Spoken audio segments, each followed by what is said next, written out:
Good evening, everybody. My name is Faraz, and welcome to yet another episode of Centricity Speaks.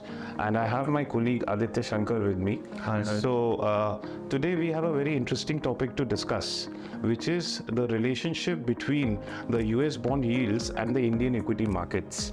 So, there has been a thought and a perception that there is a huge correlation between the US bond yields and the Indian equity. So, Aditya, is it a right statement to make? Faraz, first of all, thank you for having me. And second is that it is definitely not just a perception.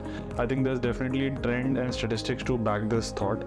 You and I both have been in the Indian equity market for some time now. In the last 2 decades, I think there's been enough and more trends and enough and more data to suggest that there's definitely a correlation between the US bond yields and Indian equity markets. In the first decade of this century, of course, the correlation was very blatant, and Indian equity markets were very, very dependent on FII inflows to drive them upwards. Yes, I remember that phase very well. So even if the FIIs used to sneeze, so we used to feel a jitter over here in the Indian equity Absolutely, markets. that is precisely why in the 2008 subprime crisis also we were one of the worst hit equity markets. But over the last couple of years, and especially since the Modi government came into power, there's been a very substantial increase in domestic inflows into the Indian equity markets, both from retail and domestic institutional players. And the dependency on foreign inflows or FII inflows have steadily decreased. However, even though the dependence has decreased, but the FIIs or foreign inflows are still a force to reckon with as far as driving equity markets up or down is concerned. And one of the major factors which determines this is the US bond yields. One of the major reasons for this is because US as a country and the US economy as an economy is often considered to be the bellwether economy of the world, an engine which drives the world, an economy which drives the world. And so a safe haven, if I can say so. Yes, a safe haven. So the US bond yields are considered to be the benchmark safe haven bond yields, bonds, so as to say, and their currency is considered to be the safe haven currency. And whenever there is any kind of uncertainty in the world markets or the world economies, there is always a tendency to move towards the US currency, or which is the dollar, so right towards safety. Right towards safety.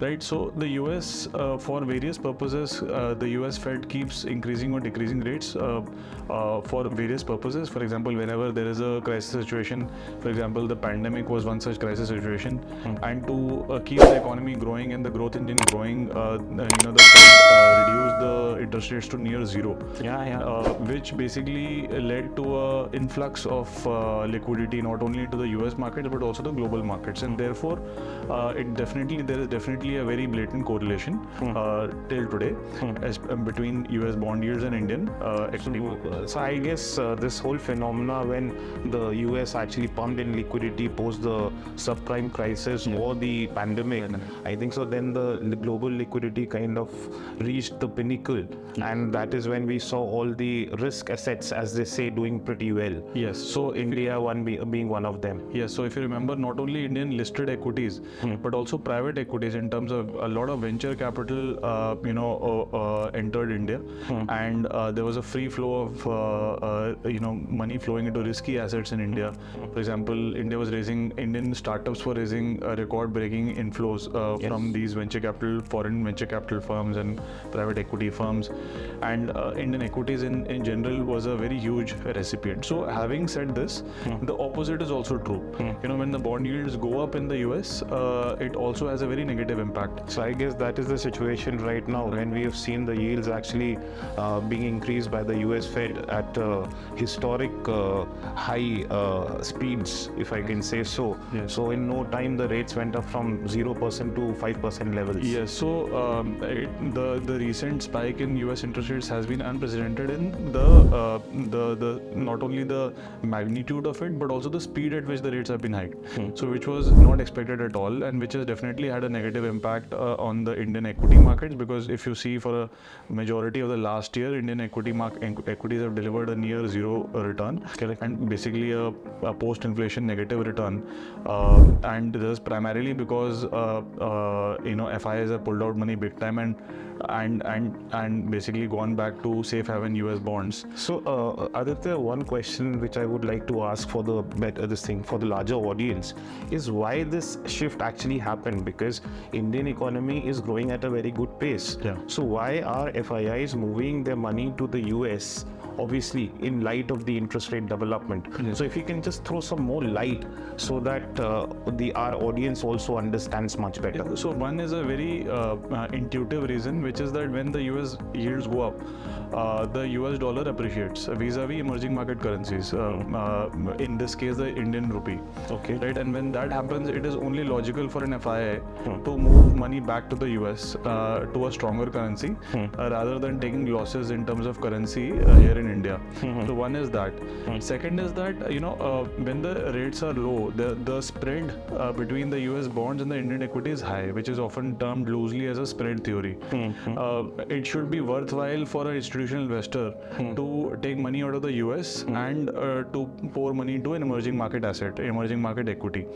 If these spreads reduce and if the spread narrows to a level where the actual return made is lower than what an investor will make back in the US only, then there is no point taking money out of the US, putting money into an emerging market equity, hedge their risk, hedge their currency risk, etc., and then earn a spread which is lower than what he's eventually earning back in his home country, which is the US. I think so that clarifies a lot. Yes, so this is very loosely, I've heard from a lot of sources, called something like a spread theory, although it's not as complicated as that. It is simply that post cost of hedging one's currency risk and post the cost of leverage, it should be worthwhile for an investor to actually move money out of safe haven and put it into emerging markets. If the spread narrows beyond a certain point, it no longer makes sense and money eventually flies out of emerging markets and moves back to safe haven.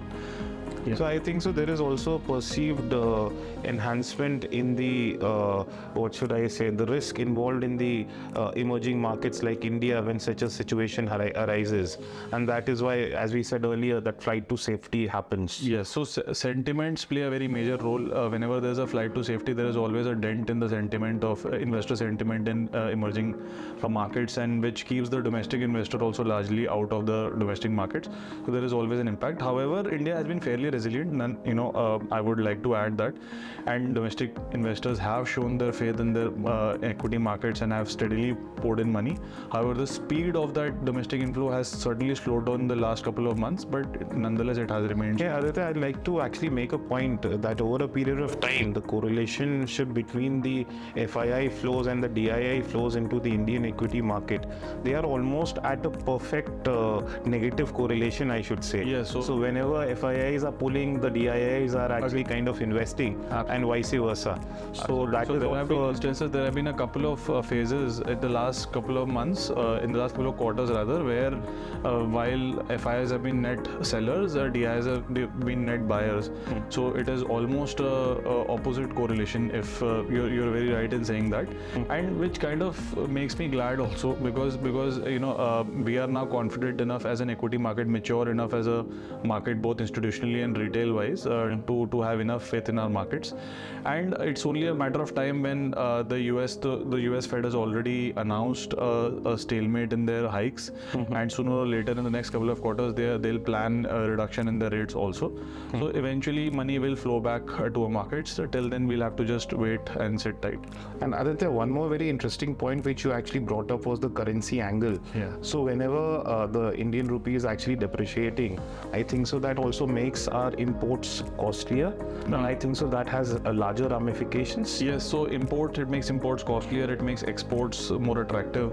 So while we are a exporter of a very important commodity called IT exports, it benefits. Other exporters also benefit in a net squared way, but we are an importer of a very, very important commodity which is the fuel to our economy, which is crude, right? And whenever the rupee depreciates, the dollar appreciates, it has definitely has a very negative impact in terms of increased crude prices, where the consumers and industries have to bear the brunt of this increased cost of input, which eventually makes a dent, creates a dent on the overall economic sentiment and consumer spending, consumer sentiment, and obviously the inflation has to be borne by the economy also. The cost of inflation has to be borne by So as they say, energy is a very important constituent in the inflation theory also. Yeah. So if the crude prices are going up, energy prices are going up, so it will have a direct impact on our inflation. Definitely. So, And eventually, as in on equity prices also,